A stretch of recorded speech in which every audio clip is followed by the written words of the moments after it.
Misha Nichnas Adar. Misha Nichnas Adar Marvin B'Simcha. Rosh Chodesh Adar.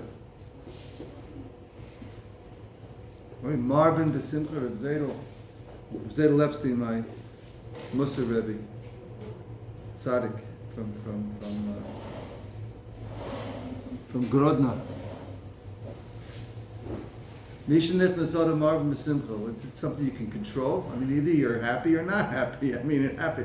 Things are going your way and you're happy. Things aren't going your way, you're not happy. I mean, Marvin B'Simcha, I mean, like, you know, if you have good... It's... Mashmoyis is, it's something you can control. You see from the other side, from in Av. In Av. In Av. In Ma'et Ma'et and B'Simcha. it says, Ma'et B'Simcha. But that's easier. Moshe. That's no, easier. It says the other way around. It says, Ma'et B'Simcha, Moshe, Ma'etim Be'adar, Moshe, Be'Av. What's easier? No, Marvin B'Simcha is hard. no, the Av. Av is easy, yeah. Av. I mean, it's easy to get depressed. It's very easy. That's the easiest thing to do. But Marvin B'Simcha, there are a lot of terutzim on it.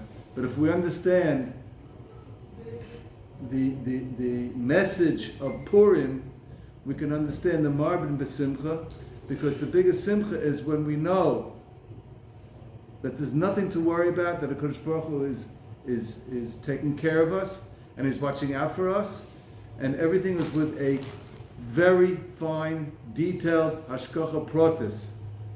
When a person sees that, it's gewaldig. This the whole story of Purim. The whole story of Purim, from the beginning into the end. It looks like a series of coincidences. First there was a party, and the Shem Hashem is not mentioned once. It's the only one of the Sifrei Tanakh, Sifrei Kodesh, that the Shem Hashem is not mentioned there at all.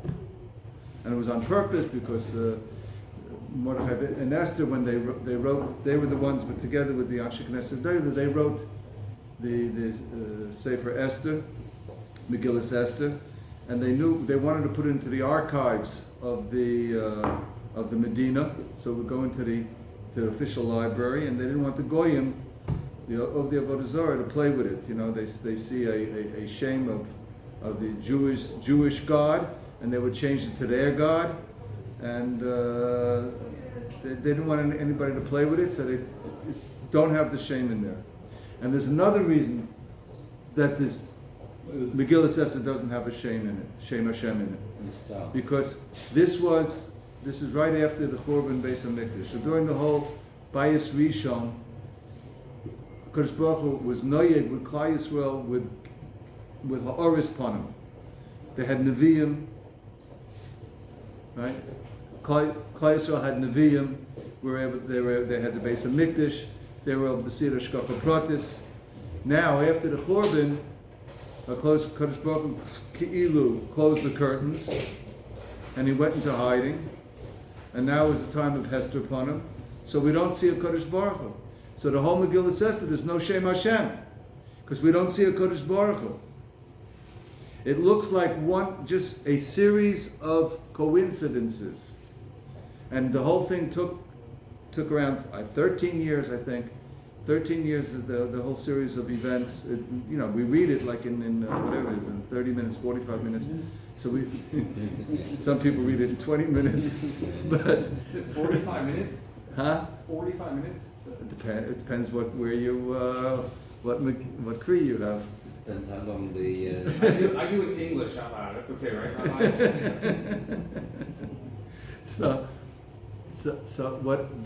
But it's a series. The whole thing. It took 13 years.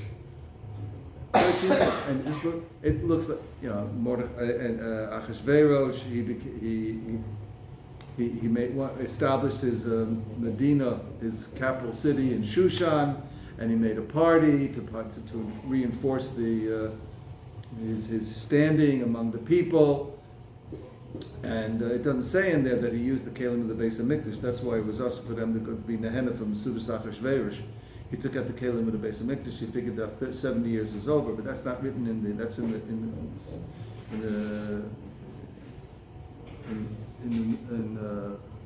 the Megillah in Maseches Megillah. Maseches Megillah. So you have the party, and then he was drunk, and then he called for Vashti to come out, and she refused, and he was furious because that was a patchin panim for him, and he didn't know what to do, because on one hand he needed her, but because she was royalty, he wasn't real. He was a stable boy. He had absolutely no yichus. So she was his key to royalty, but he was so furious with her. And then this guy Mumuchan Haman, right? Mumuchan, he pipes up. He's a low life. He's a lowly person. He's a low sar. He's a new member of the Knesset. Just happened to get in there just recently. Recently elected, and he pipes up, kill her. It was a bezoyim to the king. Couldn't argue with that. So they off with her head. Wakes up in the morning. Where's my Vashti? Where's my Vashti? Where's my Vashti? So he went depressed. And when a king gets depressed, what happens? Everybody runs the other way because they don't know who's next with off with his head. So the only ones that were there were the butler boys, the servant boys, and they had to be there, to bring the water and wash him and everything like that. He was, where's my Vashti? What am I going to do? We have an eitzah, a beauty pageant. We'll get another Vashti. And then we know the whole story. And then he called all the women. And Esther tried her best to hide, and they found her anyway. And then she refused to take any cosmetics that she didn't want any to come out. Whatever you say, whatever cosmetics you say, and she did, but she didn't. Everybody else was trying to beautify themselves and puff themselves up to find favor in the eyes of the king, his harem, and she didn't want. She did whatever you say, So. And she walked in there, a year later. It took a whole year. This whole thing, it took a year. And finally, he falls in love with her. What's your name? Where are you from? What nationality are you? I mean, she's a nobody. She's a nobody. She refuses to answer. He should have done the same thing to her as he did to Vashti. The king asked, what's your name? Nothing. She refused to answer. He fell in love with her. And he did everything. He wanted to do everything, anything to get her favor. And then he said, what am I going to do with this woman? What am I going to do with this woman? So Mordecai wanted to get her out of there. So he said, let's make another beauty pageant. He was hoping that maybe the king would find somebody else and kick Esther out, and then she'd be free, come back to Mordecai. And it didn't happen, right? Didn't happen. He couldn't find anybody as good as Esther. Okay, that's how it starts off. Beauty pageant, then we get Esther into the palace. Finished, end of, curtains down, now we got chapter 2.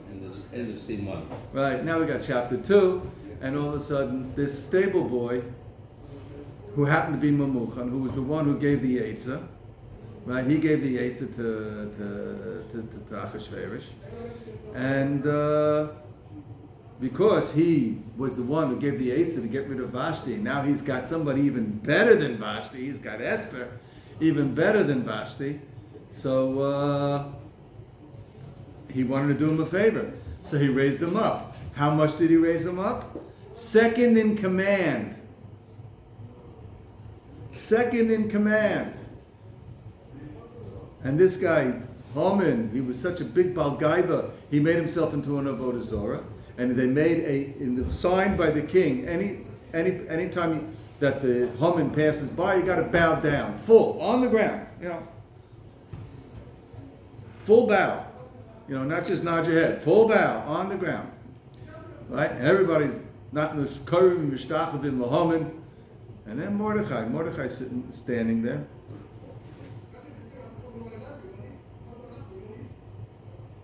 No. Didn't do anything. And Haman went into a rage. Who is this guy Mordechai?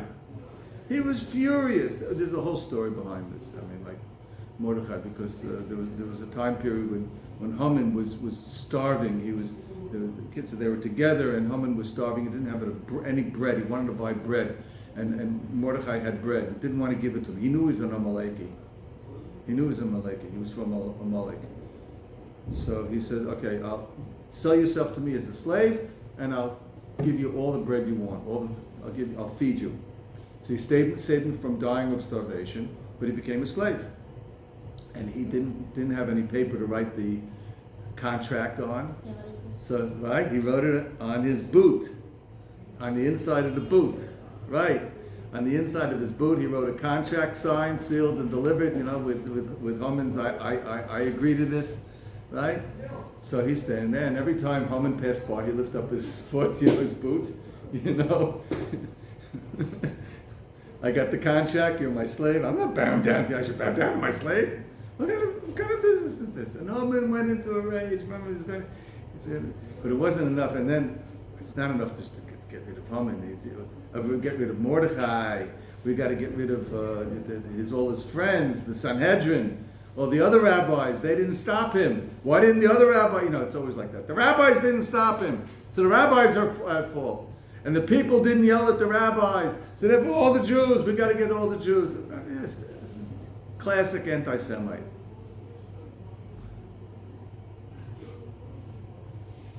Along the way, what happens? So Mordechai was sitting outside the palace, and Bigsan and Seresh. So they were the Shomrei, the guards, the night guards, and it was and Achashverosh was enjoying his wife every night, and he was the whole night, and he was thirsty. Another drink and another drink, and bring this and bring that, and they couldn't sleep. They wanted to go to sleep. They had a night job. What do you do at a night job? You do shut eye. And they couldn't do it, so they were furious at this. They wanted to get rid of it. So we got to get rid of this Achashverosh. So one of them went, and he went to get some poison. They were going to poison the drinks. And Mordechai was sitting there, and they were talking Tursi, a certain language, which nobody knew. But Mordechai, he was from the Sanhedrin, and he knew the languages, all the languages. So he understood what they were saying.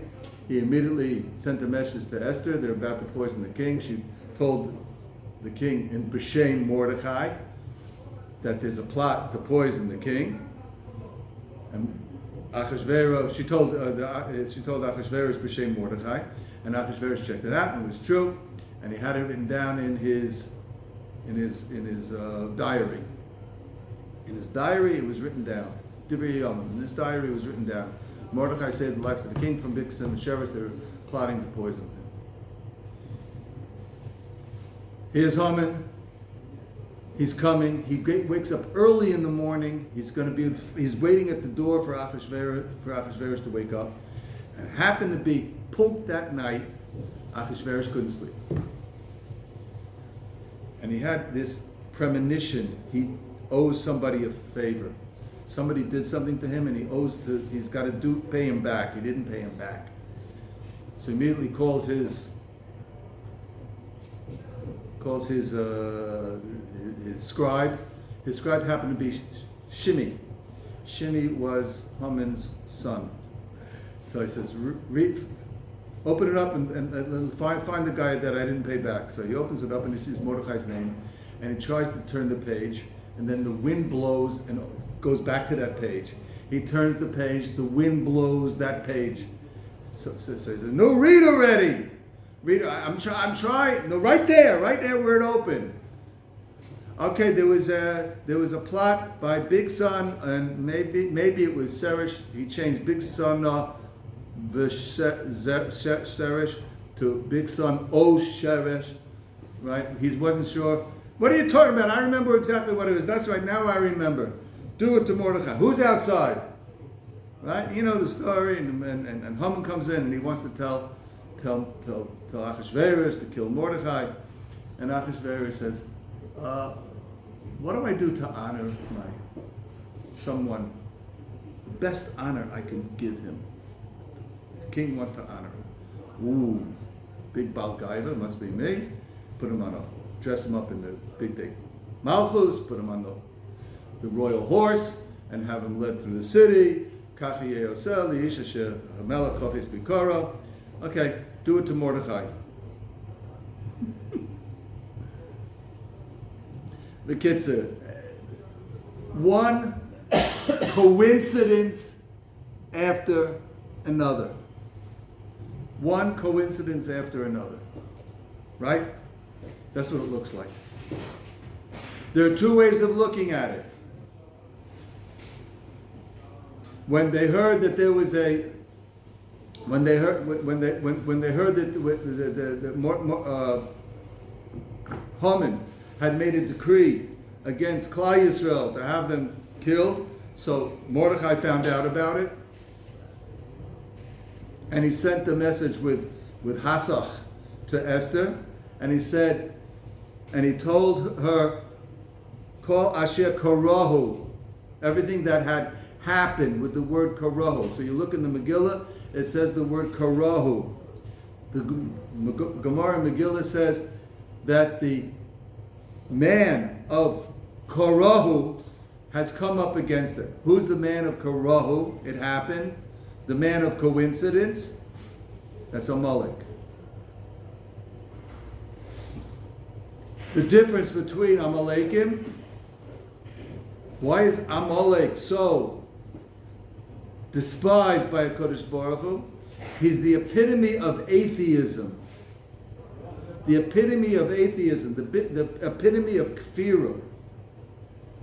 Klal Yisrael, after all the miracles, everybody heard about the 10 Makkos.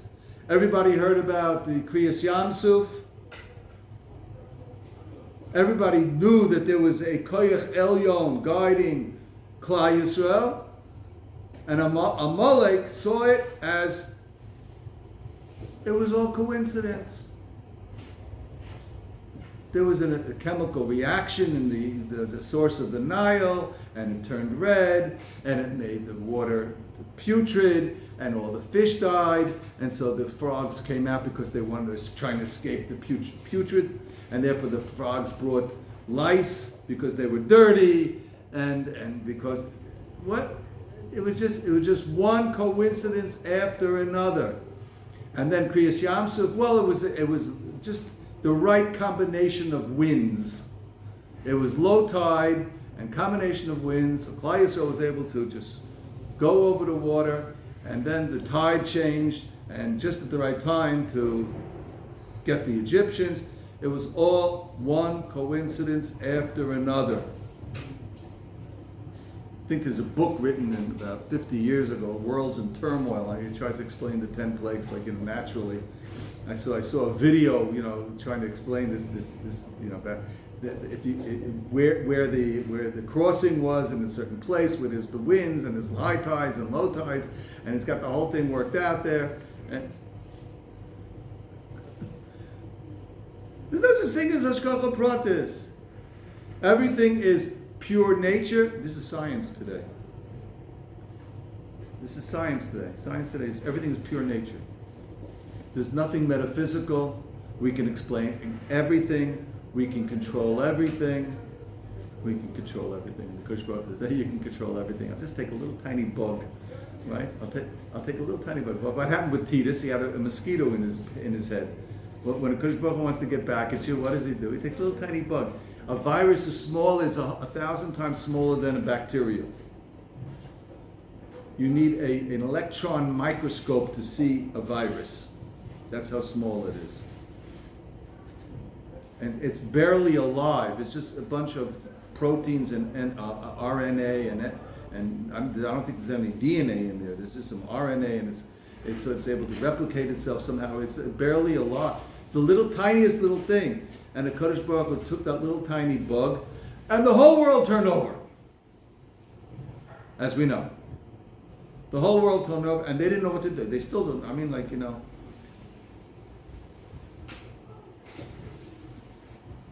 they still don't understand it. But science is going, we can conquer anything. There's no Kadosh Baruch Hu, there's no divinity. That's science, the biggest atheist. Amalek is the epitome of atheism. The epitome is Asher Korcha B'derech. It says, by Amalek came on Klal Yisrael, Asher Korcha B'derech. What's the word Korcha? They brought coincidence. Coincidence, that's their shita, is coincidence. Everything is coincidence. Wouldn't the ultimate Sahara of Amalek be agnosticism? Like Agnosticism is... stuff like I don't know. Well, Isn't that better than atheism? Like I do the shita. Agnosticism is better. No. Better It's in better- the no. sense it's worse even. No, I'm no, saying- no, I'm no. saying, it's even more of a suffix, you know? Because you're entertaining the side. Yeah, It could be. Could be. It's a coincidence. Could be. That's even worse in many ways. Can you Worse than atheism? No. masking? In my wouldn't that fall with okay, Amalek, it's which is suffix? these things are not inscribed in in stone. There are different levels of atheism. I will tell you that there's different levels of atheists. When I was growing up, there was an atheist, and he was fighting.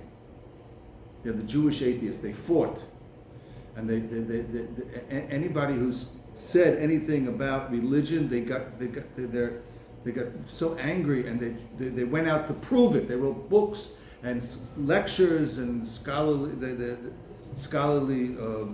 studies, disproving any. But at least an atheist is fighting somebody. An atheist is fighting somebody. He's got somebody to fight. I don't believe in him. But he's got somebody, him, that he doesn't believe in. Right? Today, we've gotten to a situation, that was the 49th level, in my opinion. That was the 49th level of Tumah. What's the 50th level of Tumah? Nothing. They're not fighting. It doesn't exist. There's nothing to fight. Why should I get upset? I should get upset at a religious person. He's an idiot. That he believes. Religion? That's just, religion is the opium of the masses. I mean, it's stupidity. I don't have to get upset. I don't have to even fight it. They say that I think I heard it from Israel Tauber, that there was a woman, she was rescued, she was survived the Holocaust, and she was in his shul, and she used to come every Shabbos to davening. She refused to open a siddur. She just sat there like this. Sat there like this. I mean, she knew Yiddish, she knew how to, she knew Jewish, and she didn't open the siddur, just sat there. Just like this. Every Shabbos she came. So the rabbi came over to her and asked, he started, I want to, understand what's going on. He says, I was in the Holocaust and I lost all my family, and if God can do that to me, I want to come here and show him that I'm sitting here and I refuse to daven to him. I mean, it's a tragedy that she was so hurt and she couldn't handle the pain. But the Rav said, at least she was still fighting. There was someone she wanted to show. She believed in God enough that she wanted to show him, I don't believe in you. And she used the word you. It's a madrega. It's at least a madrega. They believe in the Rebbeinu Shalom. And I'm going to show him, an atheist, I'm going to show him. What do you mean, who are you going to show? If he doesn't exist, he doesn't exist. Who are you showing with? Anyway, so I tie into that. Our generation has gotten to the 50th level of Tumah out there, not here. Here, Baruch Hashem, we're going to trying to get to the 49th level of Kedusha, B'ez Hashem. But out there, they've gotten to the 50th level of Tumah. And what's the 50th level of Tumah? Nothing. Absolutely nothing. That's why everything's just falling apart. There's no ethics, no nothing. There's no rules, nothing. Everything's just collapsing. And that's what, anyway, let's get back. So that's Amalek. Amalek is the exact antithesis of Asher Karo. Now we believe also, what did Haman do? Haman threw a goyrel. He wanted to know what day is auspicious. He believed in even the atheists believe in there's luck. And there's good powers. There's powers to be, and the powers decree, and according to the powers, I can get good luck. And they believe that they can control those powers to figure out, like Bilam wanted to know exactly, well, he believed in the Rebbeinu Shalom, but he wanted to know exactly what's the right time to curse Klal Yisrael. Haman also, he believed in these powers, but they're natural powers. And he wanted to find the exact auspicious time to destroy Klal Yisrael. What's the right day? So he threw a pur, hu ha-goral. That's why it's called Purim, because of the pur that Haman threw. It's a goyrel. What's a goyrel? What day is auspicious? You know what the word auspicious means? It's got a koyach of mazel, good mazel. It's good luck, a good lucky day, a lucky day for me. He thought he could figure out what the lucky day for me is. What's the right day to destroy the Yidden? So it came out on the 13th of Adar. He thought it was Gavaldik. Adar is the month that Moshe Rabbeinu died. He didn't know. It's also the month that Moshe Rabbeinu was born. He didn't know that. Kodesh Baruch Hu arranged it. But he believed in throwing the goyrel. Everybody here has free choice, right? We all have free choice. When you have a business deal you want to do. So you figure it out. You go through all the potentials, all the possible scenarios, what things that you're going to need, what's supposed to be your technique, what's your target, how much is it going to cost. You have a whole spreadsheet of your project when you want to go into things, right? And you use your seichel to figure it out. Sometimes you can't use your seichel. Sometimes you can't figure it out. And you don't know to do this or to do that. They're both equal. What do you do? I don't know where. Should I go this way? Should I go that way? I don't know. So what do? Take out a coin, flip a coin. Okay, I'm going that way. Right? It's understood. What's this? What's the flipping of a coin? I'm leaving it up to chance. What do you mean you're leaving it up to chance? Whose chance that you're leaving it up to? How can chance choose? So by a goy, it's stupid. It doesn't make any sense. How can chance choose? We also have a goyrel. By the two serum of Yom Kippur, we don't know which one. On purpose. The Kodesh Baruch Hu says you don't know which one. You do a goyrel, and the goyrel will choose which one is Hashem and which one is Lazazel. So what's a goyrel by us? A goyrel is when Kodesh Baruch Hu has taken away the decision out of your hands, and I'm going to decide. And I'm going to give you my siman of what I decided by you doing a goyrel. When they got into Eretz Yisrael, they didn't know how to divide up the land. There are 12 Shvatim. How do you divide up Eretz Yisrael with the Shvatim and the Beis Avos and the Mishpachas and who gets what part? They threw a goyrel. They threw a goyrel. That's what it says in Sefer Yeshua. They threw a goyrel. So what's a goyrel? A goyrel is a simim in Shemaim. This is what a Kodesh Baruch Hu wants. We believe in everything as Hashgacha Pratis. Everything is decided by a Kodesh Baruch Hu. And He's showing it to us in these cases of when we use a goyrel. Sometimes He allows us to use our free will, our bechira chavshis, and sometimes He says, no, I'm taking over. So when there's a goyrel, it's from the Rebbeinu Shalom. What did the Kodesh Baruch Hu do? So they asked the kasha. It's called Purim because of the goyrel that Haman threw. So it should be called Pur. Why is it called Purim? Plural. Why is it called Purim? Huh? Does it sound good in English? Because we got used to Who it. wants to celebrate holiday of poor? You know? Yeah. Especially the Jews. You know, who wants, you know? Who wants to be poor? It's poor in another 2 weeks. Who wants to be poor? 2,000 years advance. You know? He did many. Oh, that- goals to perhaps get to he the one did- he he wanted. did two- two He wanted to goals. get one that was. That He did seemed two. No, he did auspicious. two goals. He did one for the day and one for the month. Okay, And then it it could, that could be. So but Rav Chaim Friedlander, Rav Mashkiach Zatzal from the Panovich, so he writes that there are two girdles. There was the one that Haman threw, and it was auspicious for Haman in his way, but it had a flip side. It was auspicious for the Yidden the other way. So it was a double-edged goyrel. It was Purim, and he didn't realize it. The poor that he thought was for his benefit, everything turned out just exactly the opposite. Everything turned out just the opposite. And he was the one who brought down his downfall. Everything that he did brought his downfall. He was the one who told Achashverosh, Mamuchan was Haman. He was the one who told Achashverosh, kill Vashti, get rid of her. She's a Murray B'Malchus. She's a disgrace to the king.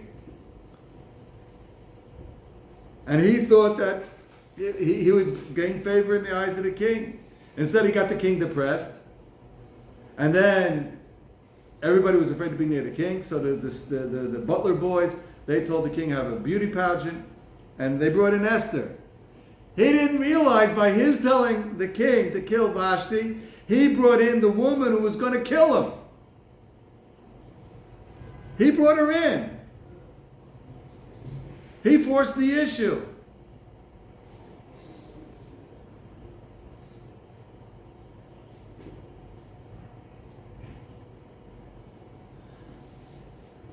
And when he announced that there was going to be, that he wanted to destroy all the Yidden.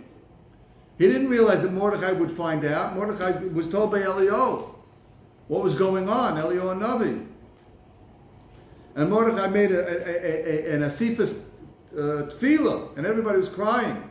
And they did tshuva. Haman caused, it says that the Hasoras Tabas, that of Haman, that the king took off his tabat, he took off his ring and gave it to Haman, and therefore gave Haman full power. He gave him full power over the kingdom, what to do, and he therefore had the authority to wipe out all the Jews. That Hasoras Tabas was the biggest instigator of tshuva ever. It did more than all the Nevi'im throughout the whole Bayis Rishon. They couldn't change Klal Yisrael. You know, a few people, you go to a kenis and you hear the shmuzim and you say Tehillim and you daven, and a few people have changed. But how many people? And then you walk out and nothing. The whole Klal Yisrael changed, and they did tshuva. Amazing. And because they did tshuva, so Kodesh Baruch Hu rescinded the Gezerah. So Haman himself, he brought it about.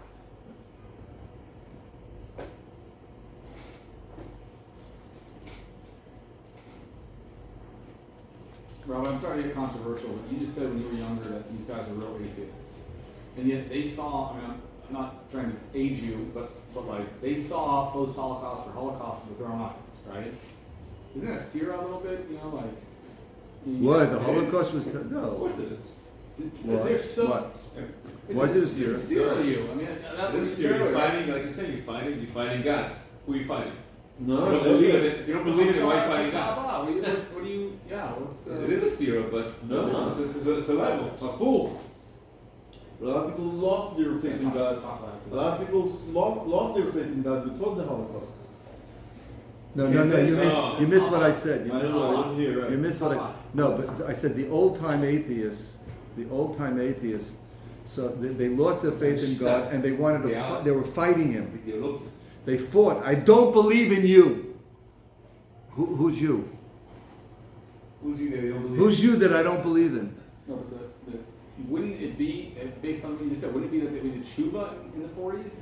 In the 50s? No, they were angry at God. How could he do again, such you a just said thing? the Saras Tabat, the Holland took that. No. Well, you have to also you have to Say understand. The, Kalachoma, this is, you have maybe to- we're gonna get murdered now. first of we all, got murdered. we were in Zeicha. This is Victor Mara Miller. also was. Victor Mara Miller also has a was. long. Victor Miller was gotten very controversial sheet in this, but he's got the right sheet. Divine madness. He's got the right sheet.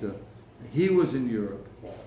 Victor Miller was in Europe, and I'm being recorded over here. I have to be careful what I say. Yeah, be careful. But no, but because it's but, like but very- he has the right sheet. Yeah, Yes. shouldn't it in the Zohar? First of all, you have to understand it's a whole history of apicorsis from the Haskalah, whittling down the Amunah of Klal Yisrael.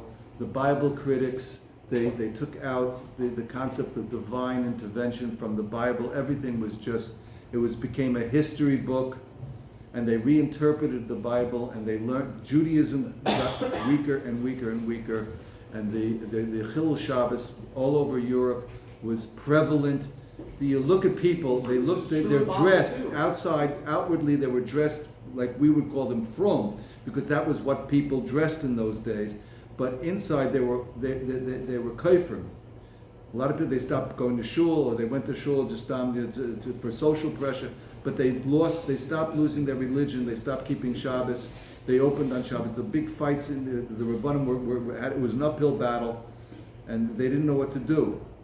It was a cancer. It was a cancer in Klal Yisrael, and that's what I don't want to say anymore. But Okay, I'm just bringing the Nakuda that if Haman was so scary to these Jews, they would do tshuva. because they just come from the So Kal Bayis- V'chomer, the actual feeling of not Holocaust. Kal V'chomer, they had come from Bayis Rishon. These were people right after Bayis Rishon. They still had that in the Yiddish and the Shama. We know that they were intermarried already because Yeshua called them A little bit, kids. not the These old amount sons of were intermarried. the and now amount they were- of that was in Eretz Yisrael. The intermarriage was in Eretz Yisrael. Most of the intermarriage was in Eretz Yisrael because there were no women. There were no women, and they did a sort of mock conversion, whatever. That's a different shadow of exactly what happened. What was the intermarriage? That was going back in Eretz Yisrael, the time of Ezra, but not in Bovel. In Bovel there were problems. It says they learned Gemara Kedushin Asar Yuchsin. Okay, of course there was there was a deterioration of Klal Yisrael, but as far as being Makabel Torah, again, it says that the Kabbalas Torah of Purim was just as big as the Kabbalas Torah at Har Sinai, if not bigger, because it lasted longer. So these same people went to Achashverosh's ball and they drank with the kalim. They also bowed down to. They felt again. There was, if you read the Maseches Megillah, there was a machlokes between the Gedolim. Mordechai was adamant about going. You don't do that. He was a kanoi. Now he was criticized by his contemporaries. They said Mordechai here. You see, Rabbi Reif, I spoke to the guy. Right from the all the Rabbanim, the big Rabbanim, they went with the government. They went with They said we don't want to fight with them. Why should we fight them? They held it with Pekuach Nefesh. They held it with Pekuach Nefesh to fight Achashverosh. You can see and look what he did, and look what he did. And when he got angry at this guy Mordechai refused to bow down. I mean, like, anyway, that's beyond my scope. I'm not going to go into it. Mordechai was right. Mordechai was wrong. And I take the stand. Mordechai was right. They had was adats. The Haredis, everything was the mechitzas, the bears and the Jews said. Yeah, as far Everything was Mordechai was the Rav Machshir. Everything was glad kosher. I heard it was only Kehilas, it wasn't. Yeah, that's why. And that's why. That's why. That's what happened. That was the sin. No. Beis Yosef. It was the concept of that he was using, that he felt it was a ceremony, it was a simcha, there was a celebration that the 70 years were up, and the Mashiach didn't come, and the Jews haven't gone back to Eretz Yisrael, and now we can take out the kelim with the Beis Hamikdash and start using them. just like Belshazzar did. But he felt Belshazzar made him tayis in the cheshbon. There's nobody. They go through the cheshbon. Belshazzar made a tayis in the cheshbon, and then Achashverosh made a tayis in the cheshbon. I mean, all the cheshbon. Look at the cheshbon for our Mashiach, for the Mashiach. We know Rabbi Kiva made a tayis in the cheshbon, right? You know, Kushbo doesn't tell us what his cheshbon is. He gives us simonim, but anyway. Why did Mordechai stop a big son of Zeresh from killing That's a Achashverosh? good question. I was thinking something. Mord b'malchus. Mord b'malchus. No, why not? Let's get a Rosh Hashanah. Right. No. Have mispal b'shlam shel malchus. You don't know what's worse. What the next guy is going to be.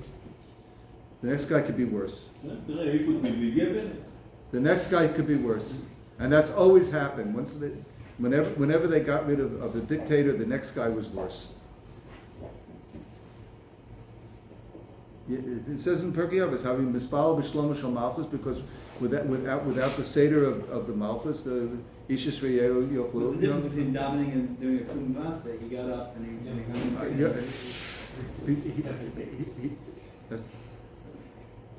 he also understood. Look, if he's sitting there and they happen to be talking about it, they don't realize he understands their language. It's a minish mind that he knew about it. So I got to tell the king. Yeah, there was. Anyway. I didn't say the day. You Didn't say the day. Didn't say the day. Huh? Yeah. Didn't say the day. Right. And it would save the day. The fact that he did this was written in, and So that was what everything some say. everything So turned did he around. say because it Yeah, was, that it was- was Nebuah, or did he say because that was halacha? That was what I think Ah. it was. There's a lot of questions. Why didn't Yaakov? Why didn't The Yaakov? Jacob practice though was Why didn't Yaakov get rid of Laban? Why didn't Yaakov get rid of Laban? Get rid of him. So the Gra, so the Gra, You found me. You told me to give me this. You couldn't give it to me. No way. No, I'm not asking you anymore. the Gra wants to touch up the story of Megillah with a mashal. The story of Megillah Esther, the Gra explains what was going on. The whole Megillah Esther, there's a moral to the story. There's a mashal here. There's a mashal here. There was a king. This is the going. Very, very rarely do we find the Gra giving a mashal. Sounds like the Chavetz Chaim used to give mashal. The Gra gave a mashal. There was a king, and he had a son, and he was off the derech son, and he was making friends with all the lowlifes and the guys on the motorcycles, and he was getting into trouble. And every effort that the king did to try to get the kid back on the derech, he's going to be the prince, but I can't let this continue. He's a teenager and he's going wild. So he couldn't tolerate it anymore. So he went to his best educators. They said, you have to exile him to a desert island, and he's got to learn how to fend for himself, and that way maybe he'll mature and grow up and he'll get out of his nonsense. So he decided that's true. So he's had his henchmen, the police. They came, they grabbed the kid. He was screaming bloody murder, kicking, mamish. He was kicking and yelling and trying to fight them, but they grabbed him. They threw him onto a boat, and the boat went a couple of days out into the ocean. They found a desert island, an island somewhere out in the ocean, and he just said, "No, don't take me off the boat, no." So they forced him off the boat. They dropped him on the shore, right in the sand, and the ship took off and sailed into the sunset. So, and the kid's sitting there, and he starts sobbing, what now? What? He's all alone on a desert island in the middle of nowhere, nobody to help him, and he's sobbing and crying. And then he feels a tap on his shoulder, and he looks up, and there's an old man. He says, "What's wrong, my son?" And he looked like a nice man. So he told him the whole story. He says, "Oh, I feel so bad for you, but so listen, you don't have anywhere to go. All my kids grew up. I'm all alone in my house. Come to my house. You work at my farm. You'll work for me, and I'll give you free room and board, and maybe a little bit of pocket money, and at least you'll have a matzav."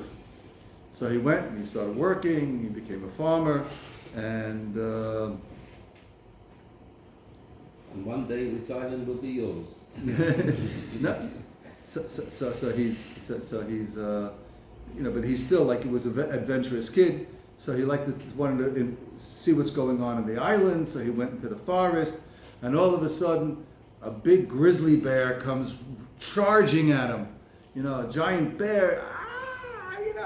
Big giant. Right? It's in. He started saying, Vigo or whatever these people say. Right?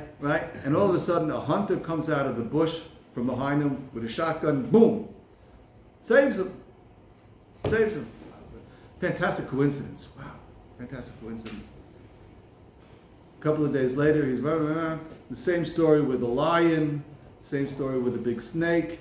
And all of a sudden, whenever he gets into trouble, all of a sudden the hunter comes out of nowhere with a big gun and shoots him dead. One time he found. Yeah, come in. One time he was walking in the street, and all of a sudden a car came careening around, made around the curb. He didn't see him. He made a turn, came around the corner, and he was about to get smashed by the car. And somebody grabbed him, and Mamish pulled him out. Just the last minute, he got pulled out. He's walking with his friends.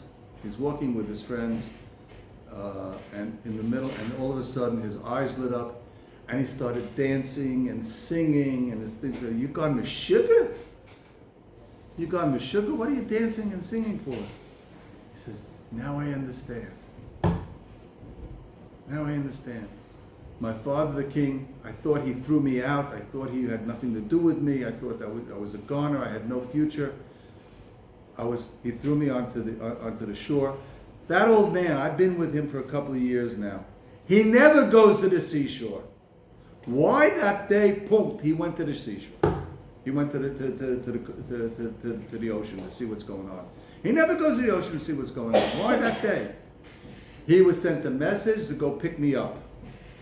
My father sent him a message, go pick him up and bring him into your house. And how come every time a wild animal came to make mincemeat out of me, all of a sudden out of nowhere a hunter came and blew him out of existence? My father sent guardsmen. There are people guarding me all the time, protecting me. And that day when the car came careening around the corner and I almost got smashed, and the guy pulled me at the last minute, that was a shliach from my father. My father still loves me. And that's the message of Purim. And that's why Misha Nichlas Abra Marben Besimcha. From the story of Purim, we know that even though we were in Golis, that was Klal Yisrael, they were Kadosh Baruch Hu. They had been in the palace of the king. After Kriyas Yamsuf, then we went to Har Sinai, and we're Makabel the Torah, and we lived with the Mishkan. We lived with Nevuah. We went into Eretz Yisrael, and we had Nevi'im, and we had Hashgacha Pratis, and we had miracles. In Eretz Yisrael, they had miracles. You read Nach, and how many battles that they won miraculously. But they had a deterioration. Until finally the king, our father, our king, decided that we couldn't be there anymore. He had to put us into Golis as a correction agency to correct us. He had to put us in the Golis because it couldn't continue anymore. And we thought that it was the curtains. It was curtains. He closed the curtains on us. It was Hester Panim. What we didn't realize is that a Kadosh Baruch Hu, in the Hester Panim, he's mashgiach min hacharakim. There's no Hester Panim that is total. There's every Hester Panim, HaKadosh Baruch Hu is watching over us, even in our Golis, the dark Golis. And that's the message of Purim. That even though we're in Golis, HaKadosh Baruch Hu is watching over us. Everything. You stop reading the newspaper. The news. HaKadosh Baruch Hu is going to take care of all the nonsense that's going on. Not Biden, not Putin, not Lapid, and not Bernie Sanders. None of these guys can do anything to us. It's all a Kodesh Baruch Hu. That's what we have to believe. And we have to come back to Kodesh Baruch Hu and be Freilich on Purim. Be Freilich on Purim. Misha Nichlas Adam Marben Besimcha, because B'tachan and believing in Kodesh Baruch Hu is watching over us. is the best source of simcha. Kodesh, please hit the button for him. Which one? That one.